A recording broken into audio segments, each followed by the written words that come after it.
नफासत नाम की चीज़ हमारे माशरे में कोई है? खाने पीने के अंदाज, शादी ब्याहों पर जिस तरह आवाम खाने पर टूट पड़ते हैं, दीगर हमारे रस्म और रिवाज जिनमें वक्त और पैसे का ज़या है। जिस माशरे में छोटी और मामूली चीज़ों के बारे में ज़ौक़ ना हो, वो बड़े मसाइल के बारे में सही सोच कैसे रख सकता है?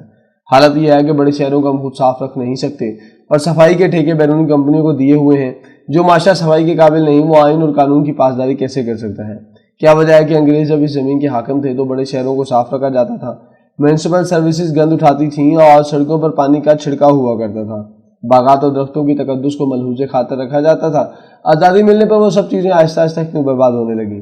अंग्रेज़ों के दौर में मीलों के पत्थर या माइलस्टोन हर सड़क पर बाकायदगी से लगे होते थे। लाल पगड़ियाँ पहने वर्कमैनों के गैंग सड़कों की देखभाल करते थे। देहातों में चौकीदारी निज़ाम हुआ करता था, नंबरदारी निज़ाम भी मौसर था। लोकल हुकूमतें हुआ करती थीं। मुंतखब शुदा डिस्ट्रिक्ट बोर्ड का निज़ाम पहली आलमी जंग के बाद मुतारफ हो चुका था। हमें कहाँ से ये सबक मिला कि इन सब चीज़ों को तहस नहस करना है? आज़ादी मिली तो पहला काम आइन साजी होना चाहिए था। आइन बनाने के बजाय नज़रियात के तयन में कानून साज असम्बली लग गई। नज़रियाती बहसों में कौम को उलझा दिया गया। किसी भी रियासत का मकसद क्या होता है? आवाम की फलाह व बहबूद।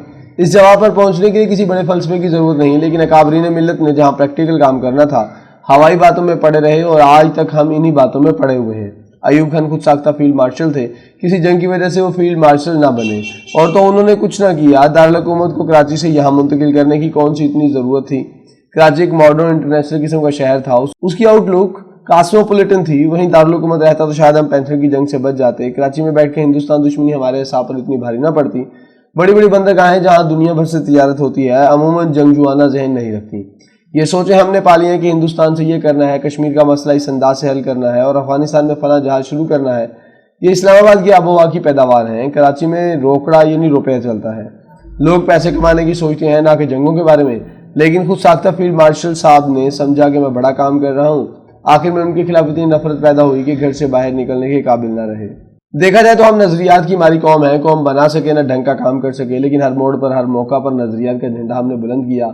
अपनी ही दुनिया बनाई, बाकी दुनिया से अलग। लीडर कोई काम के मिले ना मिले आगे रास्ता दिखा सके। लीडर कोई काम के ना मिले जो आगे रास्ता दिखा सकते। रूस कहा जाता है कि जुल्फ़िकार अली भुट्टो बड़े ज़हीन और पढ़े लिखे थे, इसलिए ज़्यादा अफसोस होता है कि उस जैसे ज़हीन फतीह इंसान ने हिंदुस्तान दुश्मनी में अपना हिस्सा डाला। बम्बई में पढ़े थे, वहाँ उनके ख़ानदान की जायदादें थीं। 1958 तक बम्बई आते जाते रहे। ये भी कहावत है कि मधुबाला के बड़े परस्तार थे। उनकी कोई शूटिंग होती तो सेट पर जाकर मधुबाला को देखने की कोशिश करते। इस बैकग्राउंड के साथ वो इस हिंदुस्तान दुश्मनी में कैसे पड़ गए? किसी नई चीज़ का सबसे बड़ा जवाब ये होना चाहिए कि वो पुरानी चीज़ से बेहतर है। नया मुल्क हमारा था, हर लिहाज से अपने हिंदुस्तानी कज़नों से हमें आगे और बेहतर होना चाहिए था। हमारी यूनिवर्सिटियाँ उनसे बेहतर होती, साइंस और टेक्नोलॉजी की दौड़ में हम आगे होते, तर्ज हुक्मरानी हमारी ज़्यादा मौसर होती, शहर हमारे सफाई और खूबसूरती का नमूना होते। लेकिन अब कहाँ वो और कहाँ हम।